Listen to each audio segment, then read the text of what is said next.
Welcome back to FryMinis. I'm Eric, and today in our Fizban's Treasury of Dragons coverage, we're going to look at magic items. And yes, in case you were wondering, we do have amazing merch available at streamlabs.com/FryMinis/merch, including hats, shirts, and a bunch of Banderhobtober stuff. Check it out if you like. So join us over on Discord at discord.gg/FryMinis and get the latest scoop on everything that's going on. Plus, we are uploading all these Fizban's videos into one monster playlist. Check that out. Okay, so we have a bunch of super great items. I have looked through these and I think they're really good. A good variety, really good theme for a bunch of them. Powerful, but not game breaking, most of them. I can't wait to show you. Let's take a look. Amethyst Lodestone, wondrous item, very rare, requires attunement. This fist-sized chunk of amethyst is infused with an amethyst dragon's ability to bend gravitational forces. While you are carrying this lodestone, you have advantage on strength saving throws. The lodestone has 6 charges for the following properties, which you can use while you are holding the stone. The stone regains 1d6 expended charges daily at dawn. Flight. As a bonus action, you can expend 1 charge to gain the power of flight for 10 minutes. For the duration, you gain a flying speed equal to your walking speed, and you can hover. Gravitational thrust. As an action, you can expend 1 charge to focus gravity around a creature you can see within 60 feet of you. The creature must succeed on a DC 18 strength saving throw or be pushed up to 20 feet in a direction of your choice. Reverse gravity. As an action, you can expend 3 charges to cast reverse gravity from the stone. Save DC 18. I like it. I like it a lot. I love items that have both active and passive uses. Just gaining advantage on strength saving throws is cool. I mean, probably not the most important save, but sure, let's take it. And then all the like flight and the knockback and reverse gravity, you can do some wild stuff with that. I like it a lot. Crystal Blade. Weapon, any sword, rare, requires attunement. This magic sword's blade is fashioned from a horn or spine from a crystal dragon. When you hit with an attack roll using the sword, the target takes an extra 1d8 radiant damage. The sword has 3 charges and regains 1d3 expended charges daily at dawn. When you hit a creature with an attack roll using this sword, you can expend 1 charge to regain a number of hit points equal to the extra radiant damage the sword dealt. While you're holding the sword, you can use a bonus action to cause it to shed bright light in a 30-foot radius and dim light for an additional 30 feet, to cause it to shed dim light in a 10-foot radius, or to douse the light. I really like these kind of like weapon templates. I think they're very useful. I do wish these weren't tied to swords, because imagine if this had like a warhammer that was like made out of crystal, or a flail with crystal shards built into it. I don't see the need to tie this to a sword, but that's easy homebrew. Dragonhide Belt. Wondrous item, uncommon +1, rare +2, or very rare +3. Requires attunement by a monk. This finely detailed belt is made of dragonhide. While wearing it, you gain a bonus to the saving throw DCs of your key features. This bonus is determined by the belt's rarity. In addition, you can use an action to regain key points equal to a roll of your martial arts die. You can't use this action again until the next dawn. This item is going to be the #1 most popular monk item in the history of the game. Every single wish list that a player brings to the table, it's going to have this. Anytime a monk can go buy an item in a market, oh, I'm looking for a dragonhide belt. This is such a game changer, I think, for monks. Getting that boost to your save DC is clutch, especially, I mean, you're trying to stunning strike everything, and unless you're really focused on your wisdom, it's always going to be a gamble. And then getting key back, great. That's fantastic. This is a great item, and I'm very happy to see it. Dragon Lance. Weapon, lance, or pike, legendary, requires attunement. A Dragon Lance is a renowned weapon forged from rare metal with the aid of powerful artifacts associated with Bahamut. Different lances are forged for use by foot soldiers as pikes, and by riders as lances, but the magical properties of the weapons are the same. You gain +3 bonus to attack and damage rolls made with this weapon. When you hit a dragon with this weapon, the dragon takes an extra 3d6 force damage, and any dragon of your choice that you can see within 30 feet of you can immediately use its reaction to make a melee attack. So obviously just any +3 weapon is going to be huge, right? Like, it's not exciting, but it's going to be very, very powerful and have a pretty big swing. More for the making sure you always hit versus the extra damage.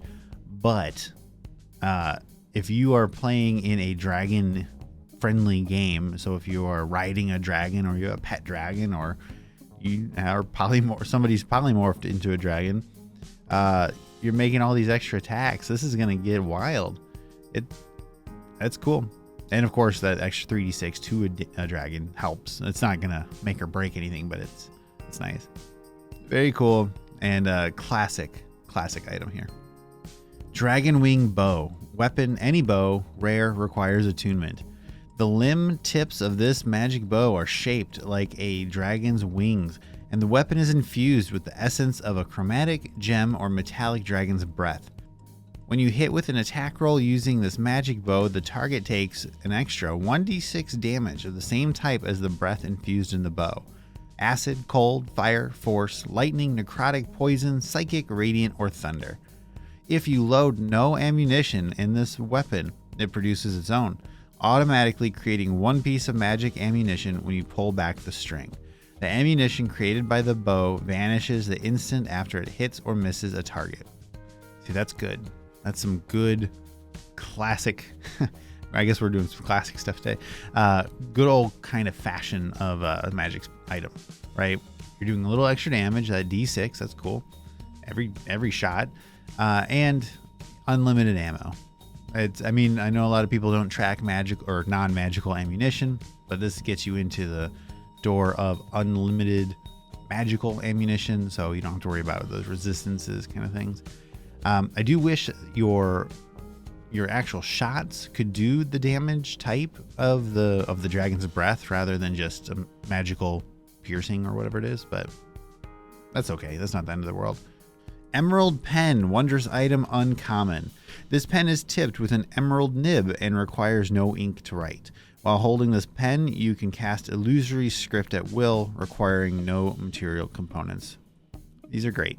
Utility items, magic items, fun items, just little flavor things that probably aren't going to make or break anything, but they're just fun. I really like this kind of item, I think, more than really anything.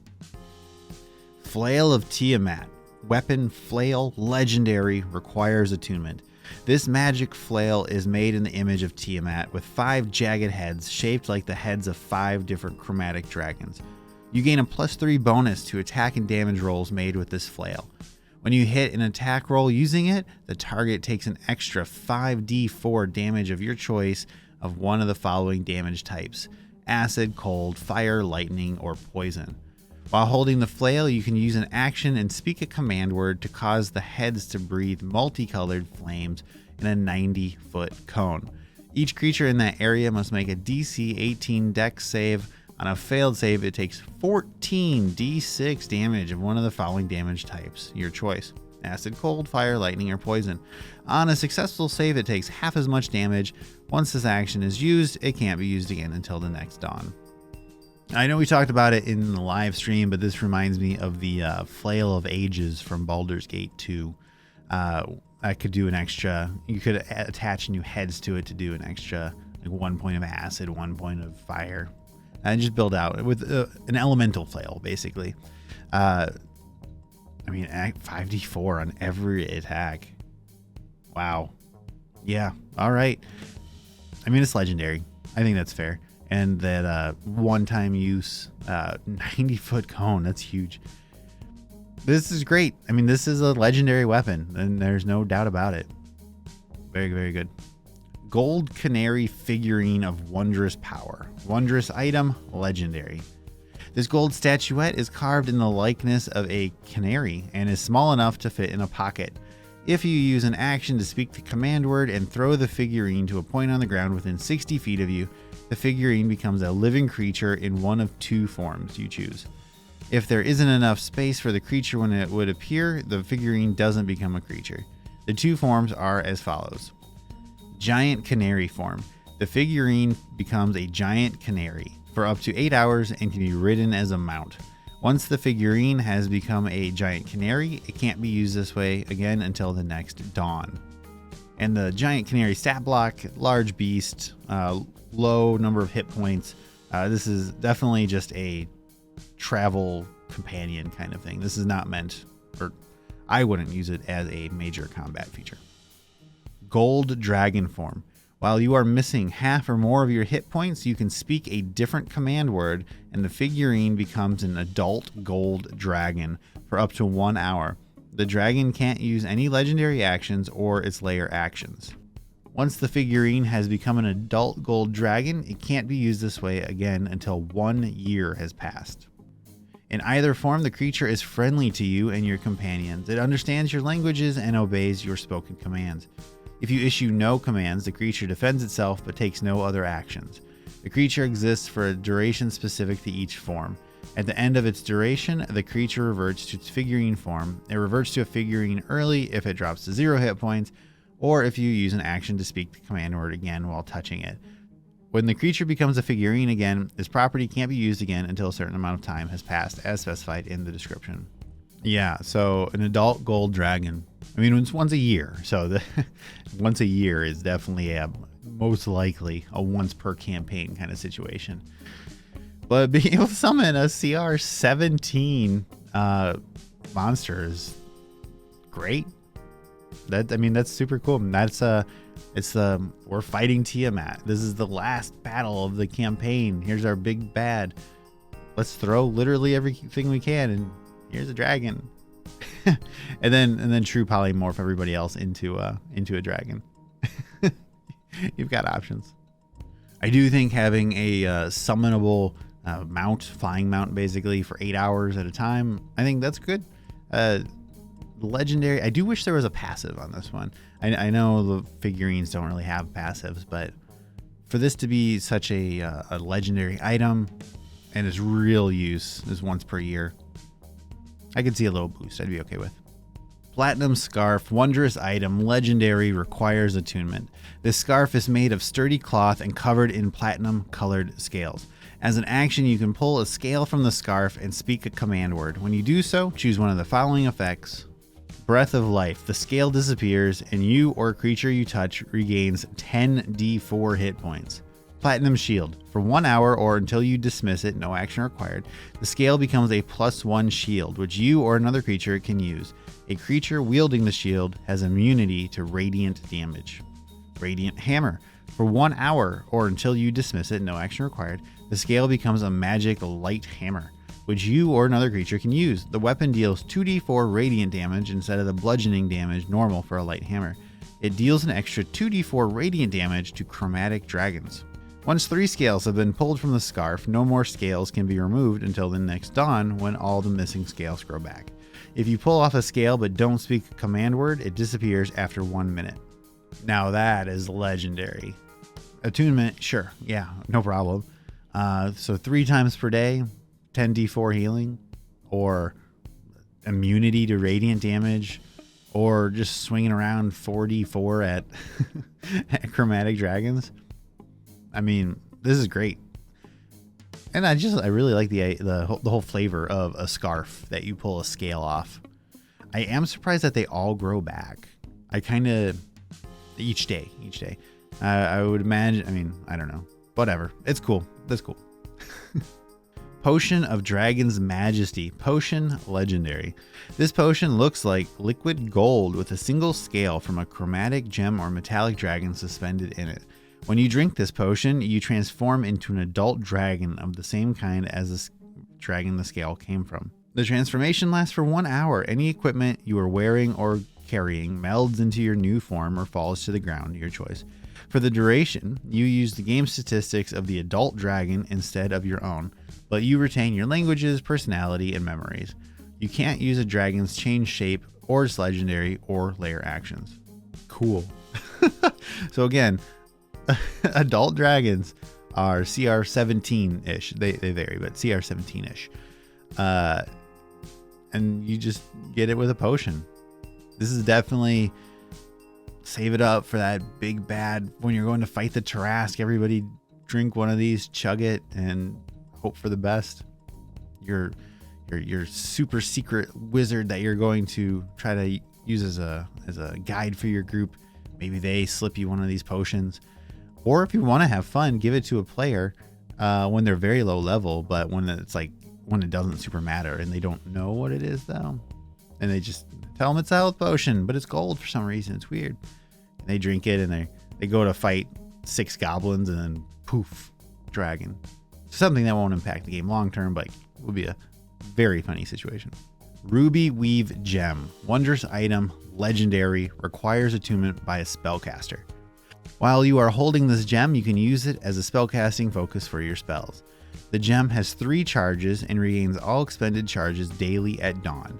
When you cast a spell while you're holding this gem, you can expend up to 3 charges to ignore the spell's material components with a gold piece cost up to 500 gold per charge expended. When you finish a long rest, choose a spell from any class list. The spell you choose must be of a level you can cast. You know the chosen spell and can cast it with your spell slots of the appropriate level until the end of your next long rest. Okay, so very cool. Very, very cool. I mean, it's legendary in attunement, so it's going to be an end game kind of thing, most likely. 500 gold per charge. So resurrection, right? The resurrection is 7th level, and I think 1,000 gold. So 2 charges of that. And then maybe some conjuration spell. One of the new summoning spells that I know those don't cost 500 gold, but you need something. You need that totem or whatever. It costs 500 gold. So there you go. Great options. This is very, very cool. I like this mechanic that ignoring the cost. I think that can get you into some spells that you might not normally cast, like Hero's Feast. I think would be really neat here. Sapphire Buckler. Armor, shield, very rare, requires attunement. This crystalline blue shield is fashioned from a sapphire dragon scale and is created to aid in rooting out the influence of aberrations. While wearing the shield, you have resistance to psychic and thunder damage. Also, when you take damage from a creature that is within 5 feet of you, you can use your reaction to deal 2d6 thunder damage to that creature. As an action, you can use the shield to help you locate aberrations until the end of your next turn. If any aberrations are within 1 mile of you, the shield emits a low humming tone for a moment, and you know the direction of all aberrations within that range. Once this property is used, it can't be used again until the next dawn. That's pretty good for a very rare. 2 resistances, a reaction, and the ability to kind of track aberrations even better than a ranger.